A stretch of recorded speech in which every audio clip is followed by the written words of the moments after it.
akhirnya gue bisa sadar kalau okay, this is maybe the right one for me. Kayak pacaran gak sih? Pernah gak sih kalian kayak misalnya pacaran harus putus dulu baru sadar kayak oh oke, mungkin emang ini buat gue gitu. Iya, jadi dia ditinggal istrinya. Sekarang dia juga penghasilannya kurang dan concernnya dia adalah gimana caranya dia bisa memprovide hidup yang cukup bagi anaknya satu ini gitu. Adelia namanya. Tapi gila, lu bayangin ini bikin film. Nah, lu kalau sempet nonton deh. Iya. Lu kalau sempet nonton, ini bikin film tentang luar angkasa. Kita foto bumi aja belum punya. Tapi lu nonton film ini, nonton special effects segala macam, lu kayak, hah? Kok ini kayak asli? Kenapa gue cinta banget sama pasangan gue sekarang? Because with her being herself right now, I feel like she will never stop growing into a better person, and I hope to be on that journey with her gitu sih. I think sesuai kebutuhan mungkin ya. Tapi overall, ya kan ini. Berarti lu ambivert atau gimana sebenarnya? Lu mendefine diri lo gimana?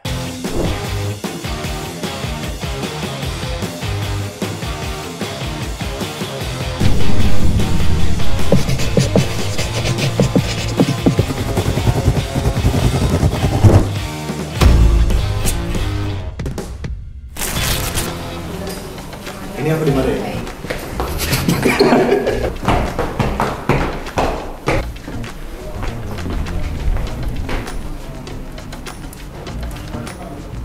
Akbari, Wah, Mas Emir, apa kabar nih? Halo. Mantap sekali. Dan breakdown hari ini ditemani oleh Emir Mahira, salah satu cast dari film Tenung. Ya, gimana kondisi lu hari ini? Alhamdulillah baik. Bangun tidur jam berapa? Bangun tidur hari ini jam 8. Oke, Ya. tidur jam?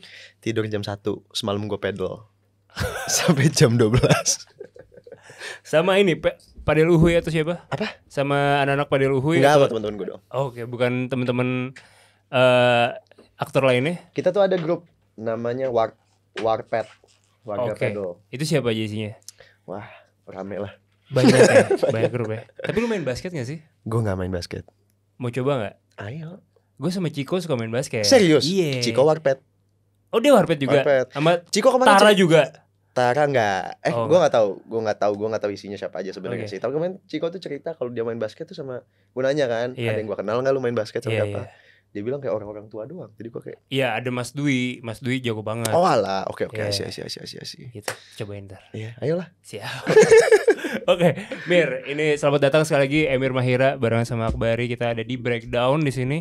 Pasti nge-breakdown tentang karir lo juga gitu. Kita tahu lo dari anak main bola ya. Betul. Zaman kecil ya. Bukan Madun ya. Bukan dong. Beda dong. Beda dong. Itu Ucup ya. Ucup. Tapi Ucup juga main di Garuda di Dadaku. Oh gitu. Kalau lo nggak tahu, iya yang di kedua. Oh, oke. Nah, lu dari yang pertama itu, Yang pertama. dari yang Garuda di Dadaku pertama, lu melihat sekarang perkembangan timnas seperti ini gimana perasaannya, men? Jujur happy sih. Bangga sih dimana sekarang gue nonton tuh bisa berharap banget, wah kayaknya kita Sorry, bisa Ben. aman. Iya. Nah, Aman ya? gimana lu nyamannya gimana? Apa sih, gue ngikut aja. Seru itu aja. Aman. Iya, dimana sekarang gue nonton kayak gue merasa wah, chance untuk menang itu beneran ada. Iya kan? Iya. So it's much more exciting nonton timnas kita sekarang sih Dibanding zaman dulu. Mungkin timnas sekarang lebih disiplin kali ya. I'm not too sure, tapi if I'm not mistaken itu kan sebenarnya budaya olahraga kita sangat berbeda dengan luar negeri. Iya. Jadi mungkin itu yang lagi diperbaiki dan sejujurnya kerasa gak sih kalau itu udah better semua ya kan? Iya, gue ngerasa sih, kayak gue bahkan kayak dulu zaman dulu kita kayak kalau mau ada pemain timnas di game tuh mesti winning 11 yang bajakan tuh gak sih? Kayak yang 10 pangkat 3 kuadrat gitu tuh gimana. Dulu gue juga selalu banget nyari-nyari kayak masa gak ada sih pemain Indo satupun gitu kan. Iya. Sekarang udah lumayan ya ada ya. Sekarang ada main di eFootball tuh gue bisa mainin Arhan yang mukanya sama gitu. Kemarin tuh gue main jadi ini tim mana ya? Aduh, Liga Belgia apa mana lupa gue. Tapi tiba-tiba gue kan sama teman-teman gue suka main tuh random. Okay. Jadi tim pick liga mana terus kotak-kotak aja terus random kan. Oh, lu gak ada. Biar asik. Oh, biar asik. Okay. Dapet tiba-tiba gue lagi main, loh kok ini mirip kenal Orat Mangun ternyata. Oh, best. Iya, jadi kayak wah keren. Best. Jadi seneng kan? Seneng. Kayak represented gitu ya. Yes, itu dia yang kita butuhin. Iya. Oke, Mir. Kalau lu waktu kecil itu pertama kali film pertama lo atau gimana? Garuda di Dadaku itu film pertama gue banget. Itu pertama kali gue acting bahkan. Oh gitu. Actually, prosesnya gimana sih dulu? Kalau dulu gue lagi main di sanggar bola gue, Arsenal, SSI Arsenal kalau ada yang tahu, itu di Ciputat Iski. Udah nggak ada sih sekarang kayaknya. Tapi dulu gue lagi main di situ, kebetulan ada orang casting datang nyari seseorang yang ya looknya sejujurnya mirip sama gue waktu itu.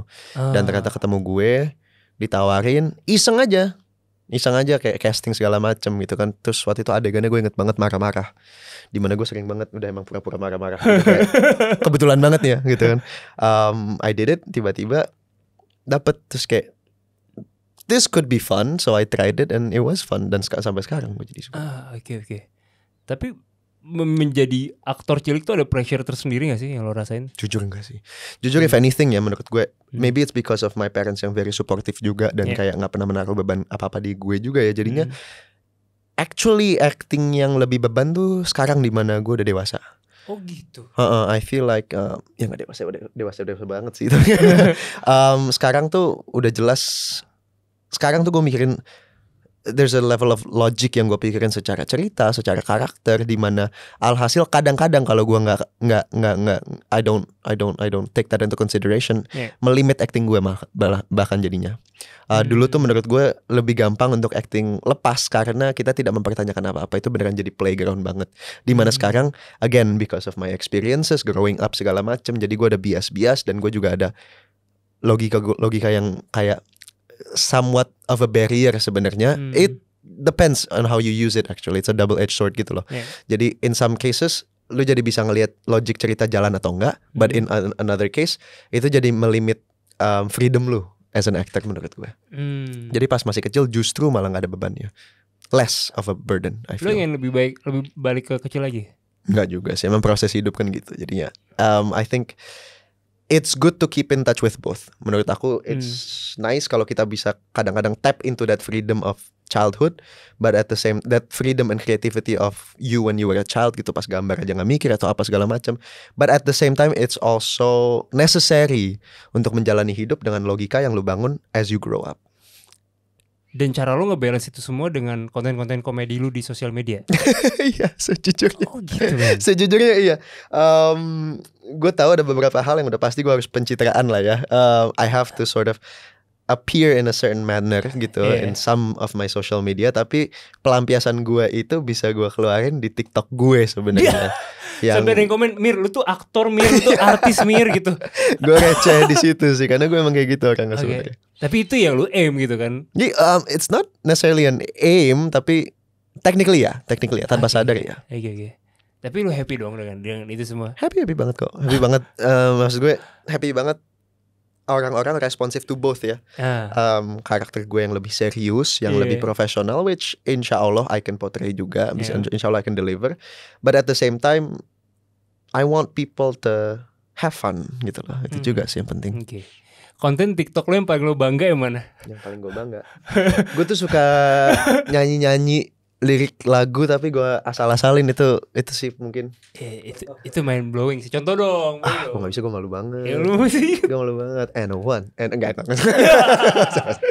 Jadi tonton aja, ntar kita tampilin di sini ya guys. Ini dia. Oke. Nah Mir, lanjut lagi tadi dari yang lo kecil, lo dari aktor yang main bola juga. I don't know, buat anak seumuran gitu tuh kayak mimpi banget gak sih lo jadi pemain bola, jadi jagoan di film. Terus kayak keren banget men. Lu di sekolah sepopuler apa dulu tuh? Jujur I took it for granted sih menurut gue. Karena dulu ya again, maksud gue orang tua gue tuh bener-bener yang kayak they tried their best untuk supaya gue gak pernah merasakan apa yang namanya susah, let's say ya. So I had a very privileged childhood. Dan shout out buat orang tuanya Emir. Shout out for my mom and my dad, especially my mom and my dad. Itu dimana gue kadang-kadang agak susah bersyukur, because I sort of had it all gitu loh pas masih kecil. Aku kan juga bukan tipe yang pas masih kecil casting kemana-mana atau gimana-gimana gitu kan. Aku tiba-tiba dapat ditawarin project film, lagi main bola iseng-isengan, casting keterima, ya udah jalanin aja terus, dapat tawaran alhamdulillah. Tapi to the point dimana sejujurnya waktu itu gue belum bisa bersyukur atas apa yang gue punya, because I didn't realize how amazing my life was gitu loh sebenarnya. Sampai akhirnya gue kuliah ke luar negeri. Gue merasa tuh ya. kan ada di mana waktu itu tuh gue mau jadi marketing, udah siap untuk meninggalkan ini semua lah, acting segala macem. Gue udah siap untuk masuk ke Itu umur berapa lu di set itu? Untuk 20 tahun kali ya, 20-21 tahun ya. Okay. Itu karena gue udah nyaman di Kanada juga, I wanted to live there. Tapi tiba-tiba COVID hits langsung. Gue udah siap pekerjaan segala macam di marketing, tutup semua tempatnya. Alhasil gue harus waktu itu gue sempet nyuci piring di sana. But then I realized I couldn't sustain it segala macam. Balik ke sini gue sadar kayak, you know what, if I wanna have a future kayaknya di Indonesia. Dan if I wanna have a future I need to be doing what I love the most. Dan gue mikir balik, itu ternyata acting. Jadi gue harus meninggalkan acting dulu. Pas 20 tahunan gue meninggalkan acting lama. Akhirnya gue bisa sadar kalau okay, this is maybe the right one for me. Kayak pacaran gak sih? Pernah gak sih kalian kayak misalnya pacaran harus putus dulu baru sadar kayak, oh oke, mungkin emang ini buat gue gitu. Iya, sometimes it happens, right? I think it's that gitu sebenarnya. Dan acting ya kayak gitu. Jadi gue dulu gak bisa bersyukur, gue harus ninggalin dulu baru bisa kayak, you know what, I had it good, I want that again gitu. Gue penasaran kalau itu film, scene-nya seperti apa? Lu mulai awaken kalau oh this is it, ini acting nih yang bakal jadi purpose hidup gue.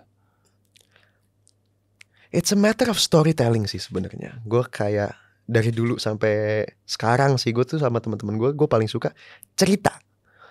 Cerita aja tentang kehidupan, cerita tentang apa yang gue tambahin bumbu-bumbu kecil supaya cerita ini exciting, supaya cerita ini relatable.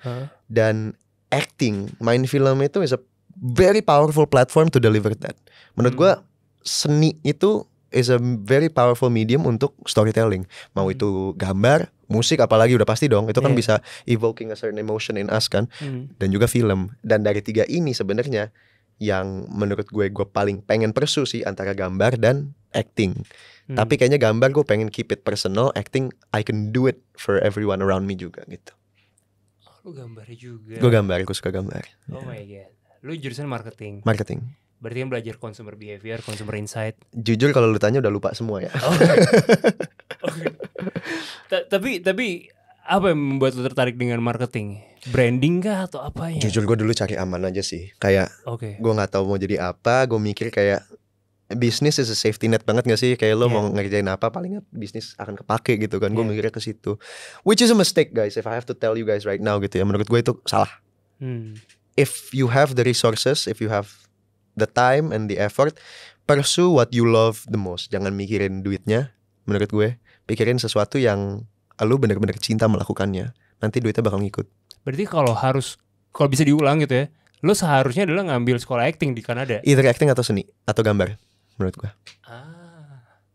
Tapi waktu di Kanada lu sempat kepikiran mau jadi aktor di Kanada juga gak? Gue tuh udah siap. Pas gue ke Kanada gue tuh udah siap meninggalkan ini semua. Gue tuh udah kayak udah deh, kayak gue gak akan balik ke acting lagi gitu. Sampai akhirnya semuanya dicabut dari gue nih. Marketing gue jadi waktu itu tuh gue jadi marketing associate di Kanada.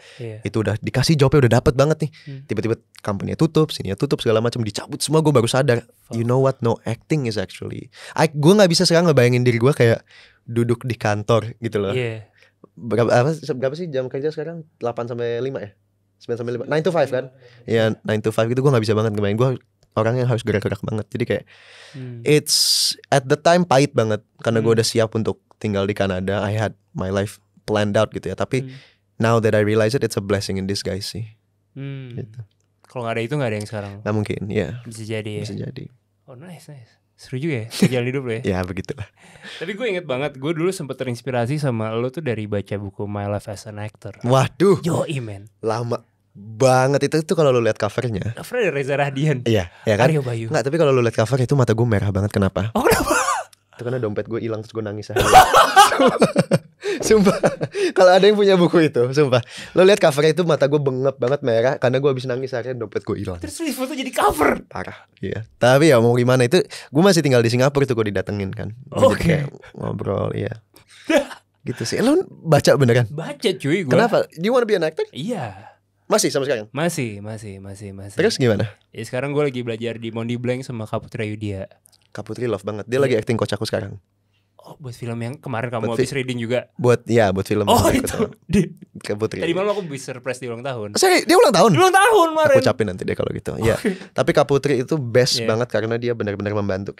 She helps us explore juga kan sebenarnya. Iya.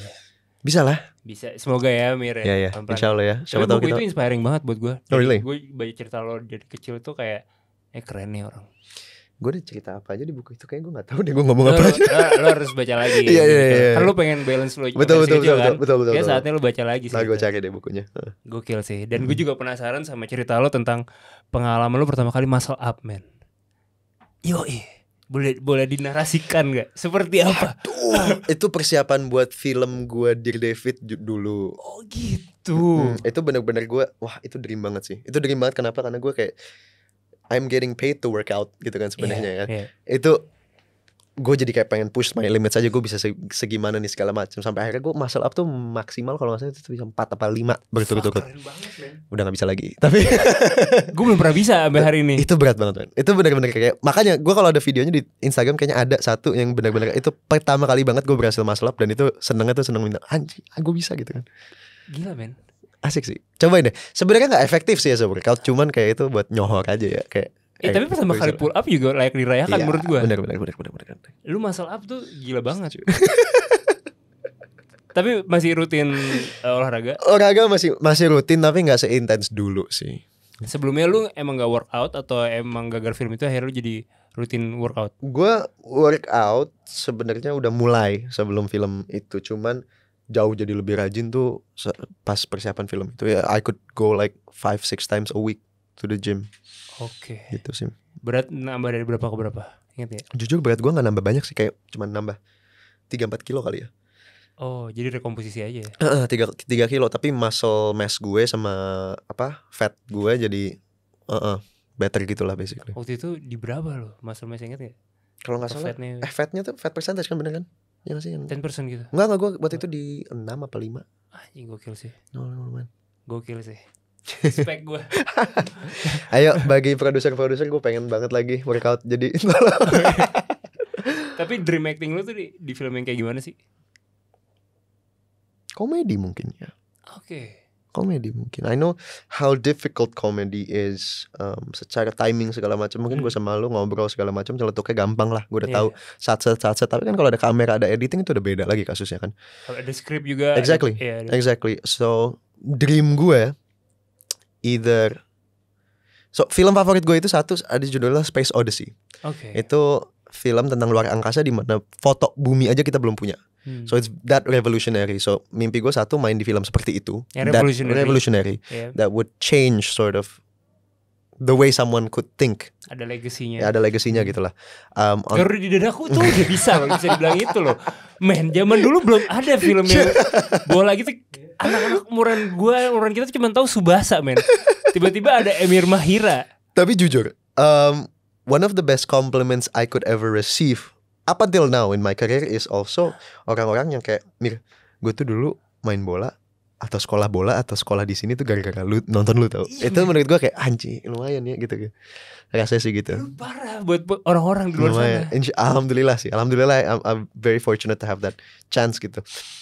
Tapi itu sih, mungkin film yang kayak gitu atau ya mungkin komedi kali. Komedi yang skripnya aja emang lucu banget gitu.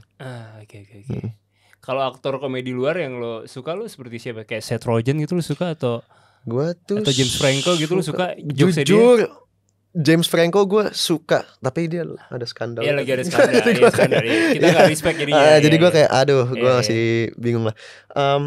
Siapa ya aktor komedi yang jujur menurut gue yang komedinya surprisingly is very good itu ya Modern Family lu suka? Gue suka Modern Family. Tapi komedi favorit gue The Office. Oh, The Office US. Jadi Steve Carell itu menurut gue lucu banget. Ini yang main Breaking Bad siapa sih namanya? Yang botak. Gue lupa, mending kita googling dulu. Siapa sih namanya? Bentar ya. Kok gue lupa deh. Sebut huruf depannya aja. Gue pengen inget. B. Nah ya. B. Belakangnya N. Breaking Bad. Apaan sih? Bryan Cranston. Bryan Cranston menurut gue komedi lucu. I actually learn a lot from him. Oke, lu suka yang tipe-tipe gitu berarti ya. Suka. Oke, menarik sih, smart gitu ya. Nah, tapi kalau sekarang kita bicara tentang film upcoming lo ini, film tenung. Asik, gitu ya. ada rumusnya loh. Ada rumusnya, keren banget. Ya kan? Keren. A plus B kuadrat sama dengan tenung. Nah, itu rumus apa sih? Gue lupa deh. Apa? Itu rumus apa sih? Rumus-rumusan aja. nggak tahu gue juga. Kan ada ya whatever. Ya.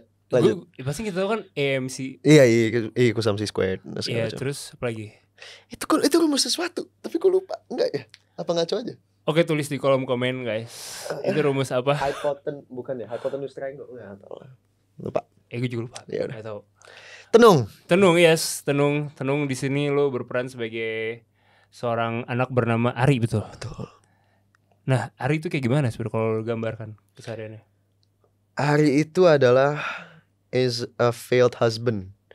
Dia itu suami yang gagal dan purpose-nya dia di film ini adalah sebenarnya purely untuk melindungi anaknya. Jadi dia ditinggal istrinya, sekarang dia juga penghasilannya kurang dan concernnya dia adalah gimana caranya dia bisa memprovide hidup yang cukup bagi anaknya satu ini. Gitu. Adelia namanya. Oke. Gitu. Seberapa relate lo sama karakter ini? Nggak relate sama sekali. Akhirnya lo mempelajari gimana? Nggak relate sama sekali karena I have never been a father. I've never had to fight for my child gitu ya sebenarnya ya. Cara gue relate, gue bertanya sama teman-teman gue yang udah punya anak. Rasanya tuh kayak gimana sih? Seprotektif apa sih kalian sama anak-anak kalian gitu sih sebenarnya. Lebih mendalami ke situ. Preparation kita buat film ini juga sangat limited karena waktu itu aku juga lagi ada film, I was working on another film. Jadi it was very limited, so aku bisanya gue cuma bisa kayak ya nanya-nanya teman-teman gitu sih. Oke. Pendekatan acting lu kalau lagi kayak gitu tuh lu lebih pakai apa? Kan kalau di kelas actingnya diajarin kayak Meisner lah apa gitu-gitu, Stanislavski lah. Lu lebih yang kayak gimana sih? Gue nggak tahu namanya sih, tapi yang jelas I feel like of course gue bedah karakter mau jahat mau baik tuh pasti sama prosesnya. Gue cari tahu nih orang backgroundnya kayak gimana, kenapa dia bisa ada di posisi ini dan berperilaku seperti ini sekarang. Untuk pinjakan ke depannya. Jadi proses gue mendekati karakter sih sebenarnya seperti itu. Riset. Oke, background history gue kayak begini, gue pernah ngalamin ini segala macam. Sekarang gue purpose-nya mau ngapain? Kenapa gue behavior begini? Jadi dari itu sebenarnya. I don't know what method that is. Oke.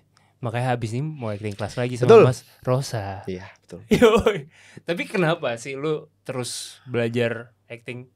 Bukannya lo salah satu aktor ternama di Indonesia? Wah, enggak. Berat gak pertanyaan gue kayak fuck lo bar anjing gitu.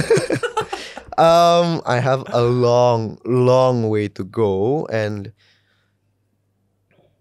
sejujurnya you never stop learning sih. Mau lu di mana posisi manapun you never stop learning. You never stop talking to people karena mereka pasti ada cerita yang lu belum pernah denger.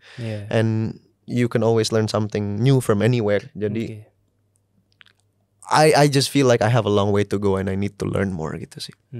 Nah, apa yang lu pelajarin hal baru di film Tenung ini? Sebenarnya ini sesuatu yang gue udah pelajari tapi mungkin ditegesin gitu ya di film Tenung ini ya. I think it's very important for us to gini. Misalnya ada orang jahat sama kita. Penting sekali kita bukan setuju tapi mengerti. Mengerti bahwa kita di posisi mereka yang jahatin kita. Kalau kita di hidupnya seperti mereka, mungkin saja kita seperti itu. I think that level of understanding bakal memperluas empati kita dan pengertian kita, dan juga akan otomatis membantu kita lebih ikhlas sama hal-hal yang terjadi di hidup kita. So I think it's very important to understand as to why people do certain things, not agree necessarily. Lu bisa nggak setuju sama orang ngapain jahatin lu segala macam. Kalau emang jahat, ya jangan setuju nggak apa-apa. Tapi paling nggak coba cari pengertian supaya lu bisa lebih ikhlas lagi untuk menerima hal-hal yang di luar kendali lu. Gitu sih menurut gue dari Tenung itu lumayan kenceng value itu. Oke. Karakter lu itu baik atau jahat? Gue nggak boleh spoiler masalahnya ya. Kalau karakter gue conflicted lah. Conflicted. Oke. Gitu menarik. Terus kalau dari lo sendiri selama bekerja sama Mas Rizal gimana? Oke banget. Mas Rizal gave me space to explore my character. Tapi at the same time dia juga jagain supaya ceritanya sesuai visi dia. So it was very lovely. Oke. Adegan tersulit lo apa di sini? Wah, ini ada satu scene. Itu kan kita syuting di Sukabumi ya. Oke. Dingin. Berapa hari sana lo? Aku gak inget lagi. 20, 30? 20 harian. 20 hari. Saya inget gua. Itu ada satu scene dimana itu hujan-hujan. Dan hujannya hujan buatan, tambah hujan asli, dikasih angin kencang banget. Jam 12 malaman, jam 1-2 pagian lah. Parah itu. Dan scene-nya tuh aku ngegali-gali ada di trailer juga. Oh iya. Itu mati-matian sumpah. Udah gue tanah di mana-mana segala macam. Kotor semua nih lo. Parah. Udah gitu kan gue orangnya gampang masuk angin ya. Ya namanya juga ada umur ya. Gampang masuk angin itu parah banget. Gue masuk angin terparah tuh gue kayak Tapi pas ngelihat shotnya hasilnya gue kayak it's worth it gitu loh. Okay. Itu berapa kali take lo ngegali-gali itu? Sampai jadi lagi. Sampai gue bisa masalap lagi tuh. Sampai jadi lagi badan gue. Banyak lah tapi ya demi mendapatkan yang terbaik. Dapat shot yang baik ya di situ ya. Oke, kalau dari lo sendiri nih, kan tadi lo udah ada film Tenung juga. Nah, harapan lo apa untuk film ini? More than anything, I hope people are just entertained sih sebenarnya. I think with most films gitu ya, all we want is lo nonton, lo entertain, you had fun. On top of that, misalnya bisa mendapatkan value tadi yang gue udah bilang, which is coba mengerti kenapa orang seperti itu, kenapa orang seperti ini atau begitu gitu ya. I think that value untuk ditanam di kepala kita itu sangat penting sih. Jadi insya Allah Tenung bisa menyampaikan itu ke orang-orang yang nonton. Berarti ini hal ini menjadi kayak semacam pendewasaan lu juga dong berarti dalam menjudge orang juga segala macam. Iya, karena gue sejujurnya ya udah pastilah siapa sih yang nggak pernah ketemu orang yang kita kayak Cerit kok bisa sih lo kayak gini sama gue? Abis gue giniin lo kok lo bisa kayak gini? Abis gue baik sama lo giniin gue segala macam gitu kan? Gue sampai to the point dimana satu hubungan gue lah yang bikin gue mikir kayak gue udah capek kayak begini. Gue capek marah-marah, gue capek kesel sendiri. Yang gue juga gak bisa expect lu untuk be better gitu kan. Itu udah di luar kendali gue. What you do, what you ask me right now is out of my control. But what I can control is how I can answer you, how I can receive your answer, your questions gitu kan. Jadi gimana caranya gue nerima sikap lu ini. Dan caranya gue nerima dan lebih lega gitu ya, sebenarnya lebih ikhlas, itu mengerti orang kenapa kayak begitu. Oh, dia dulu temennya dikit let's say, atau dia kayak gini, jadi gak tahu cara berteman gimana. Oh dia kayak begini, oh growing up-nya keluarganya seperti ini, oh dia lagi di posisi ini segala macam. Jadi hal-hal yang dia lakukan itu kayak oke. Umpamanya ya, sorry to say, bukan nama merendahkan atau gimana. Kalau ada kucing liar di jalanan, kita mau sayang-sayang, kita dicakar, emang kita berhak marah sama kucing itu? Ya enggak kan. Karena kondisinya nih kucing selalu ketemu orang diusir, ditendang, di apa. Kita mau nunjukin kasih sayang kita aja, belum tentu dia punya kapasitas untuk menerima itu. Jadi gue treat the people I have issues with that mentality. Kenapa? Bukan buat mereka, bukan gimana-gimana, tapi biar gue bisa lebih ikhlas. Oh nice. Gitu. Oh, I can. Pandangan ini lu punya di umur berapa? Di umur 20 berapa? Sejam yang lalu sih kayaknya. Itu dia komedinya. Ini kayak mungkin 2-3 tahun yang lalu ya. 2-3 tahun lalu. 2-3-4 tahun yang lalu lah, sekitar segituan. Berarti after COVID tuh benar-benar changing banget. COVID made me internalize a lot of my problems. Beneran gue mikirin ulang seberapa, how can I deal with the things that, karena kan kita COVID tuh banyak waktu sendiri kan. Benar-benar sering banget overthinking orang, let's say. Jadi zaman-zaman COVID itu, let me tell you ya. Iya kamera, iya. Zaman-zaman COVID tuh ada beberapa aktor yang jobnya lancar, baik banget. Tapi ada juga beberapa aktor yang nggak dapet job sama sekali, termasuk aku yang lagi emang baru masuk lagi. So in that space gue bener-bener dikasih ruang banget yang alhamdulillah, again blessing in disguise. Gue langsung mikirin problem-problem gue, gimana cara gue ngandelinnya. Sekarang nih dimana gue nggak bisa ngapa-ngapain. In a sense gue keluar rumah untuk distract otak gue aja nggak bisa gitu kan. Jadi dari situ gue mulai mikirin sih tentang hidup gue sendiri and how can I make it better gitu. Lu berubah gak dari yang mungkin extrovert ke introvert atau introvert ke extrovert sejak pandemi? Gue berubah mulu. Lu berubah mulu? Berubah mulu.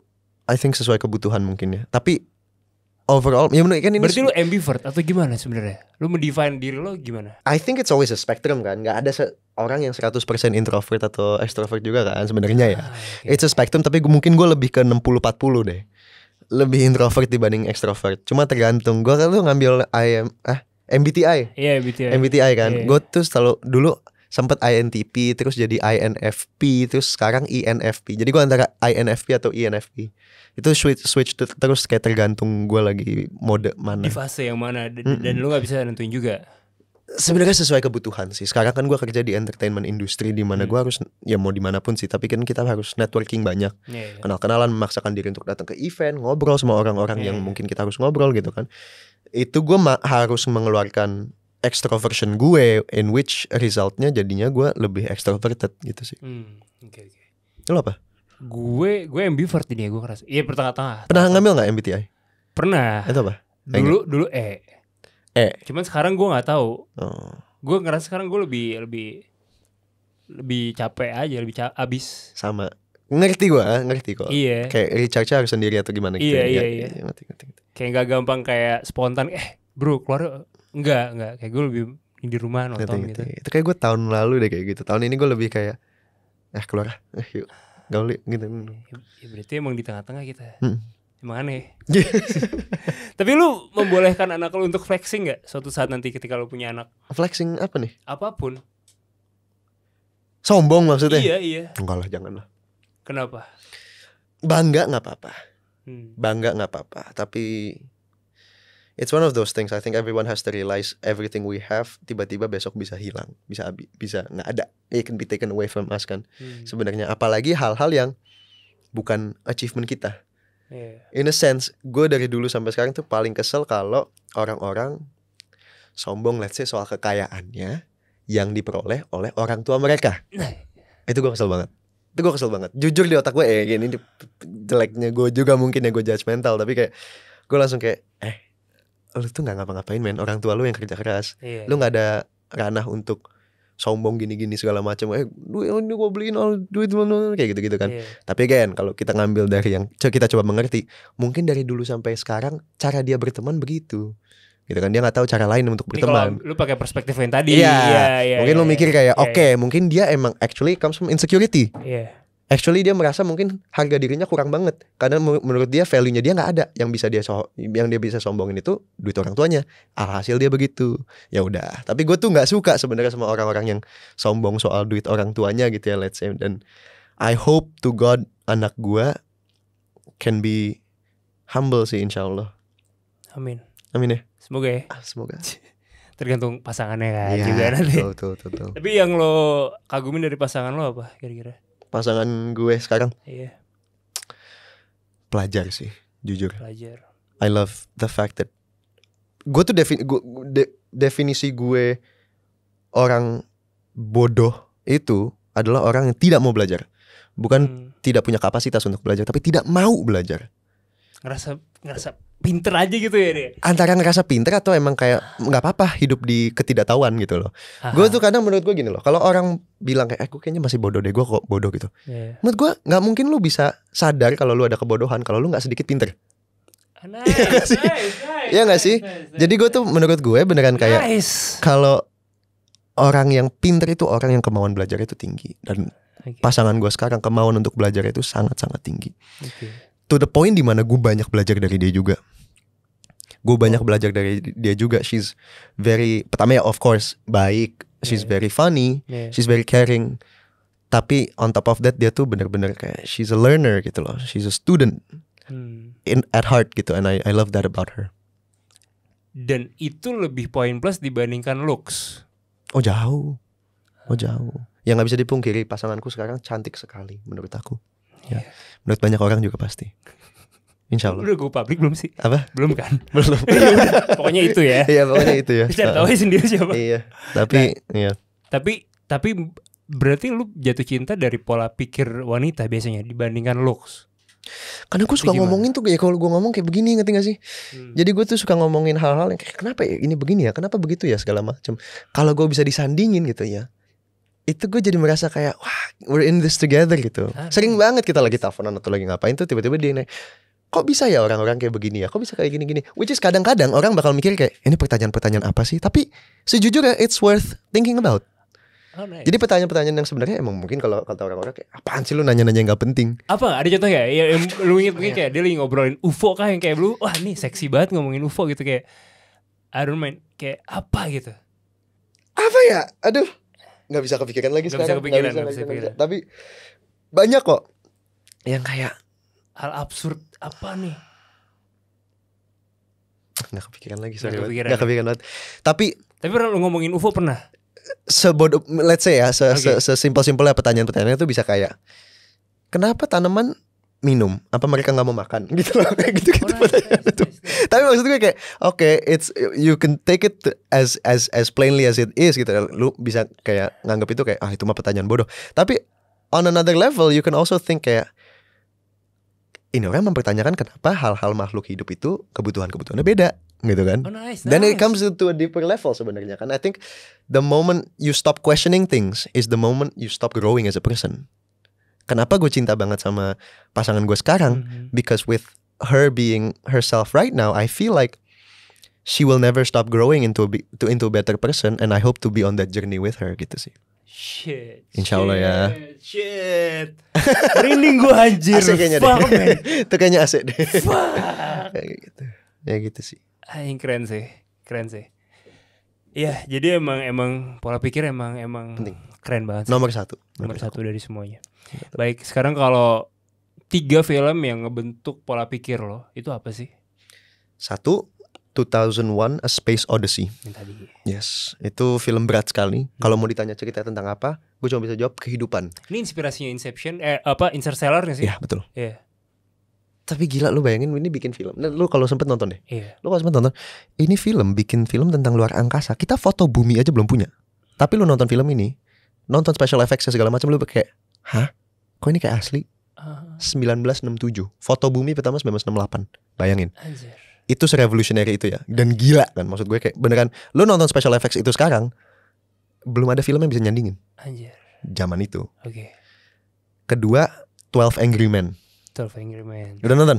Udah. Nah, iya. 12 Angry Men itu kan as you Yang kayak tadi, might know. perspektifnya tadi. Betul. Iya. Betul. Hmm. Jangan terlalu cepat untuk kayak, oke, ini konklusinya, ini segala macam. Ada baiknya kita bertanya, ada baiknya kita ragu.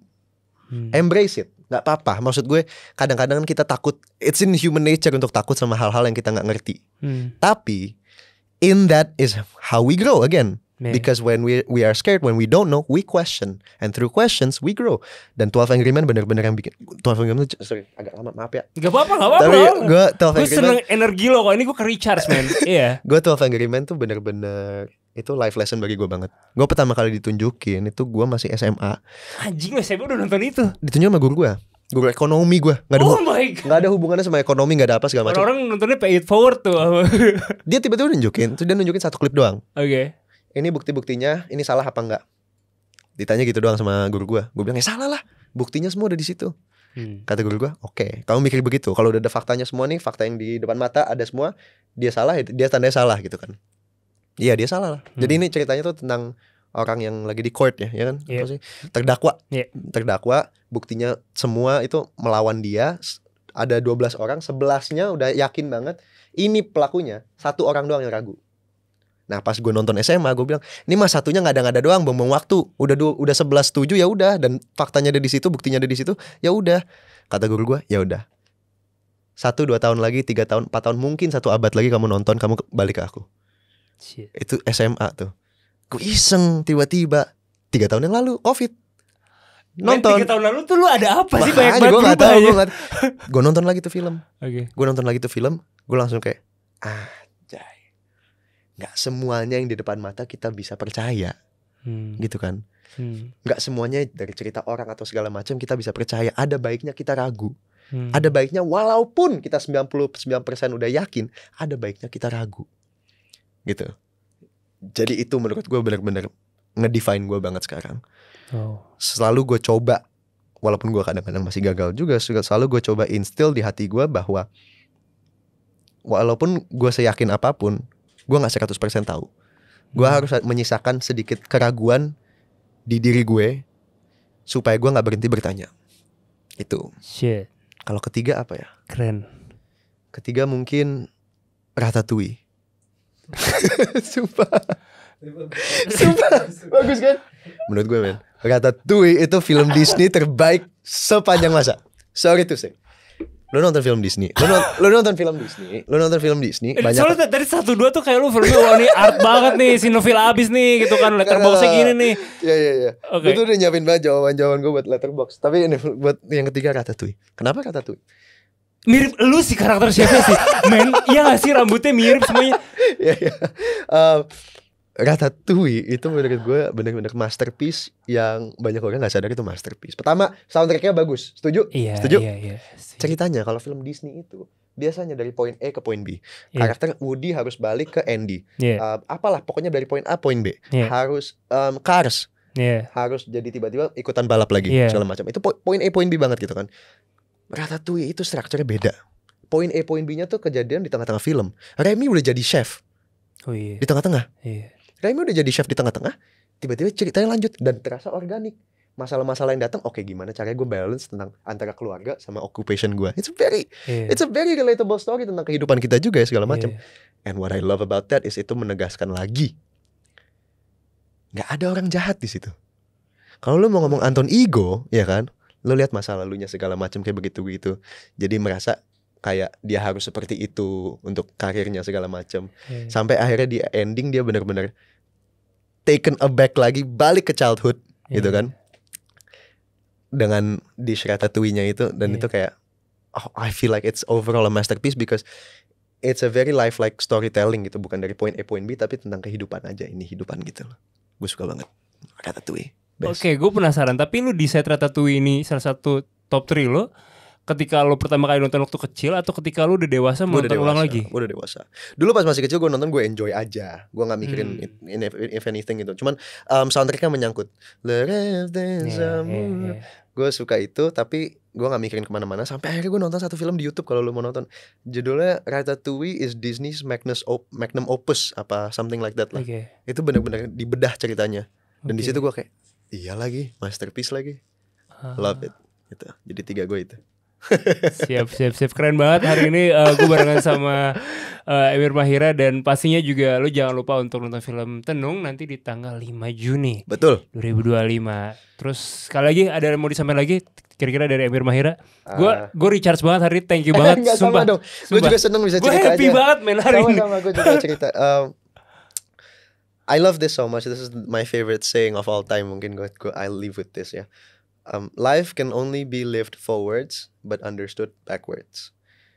Kita juga bisa jalanin hidup secara ke depan, tapi bisa dimengertinya nanti ke belakang. Jadi kalau kita sekarang lagi ada kebingungan atau keraguan, tenang, jalanin aja hidup kalian dengan kepercayaan bahwa semua jawabannya akan didapatkan nanti. Gue Akbari. Gue Emir Mahira. Terima kasih sudah nonton Breakdown. Yeay, thank you guys.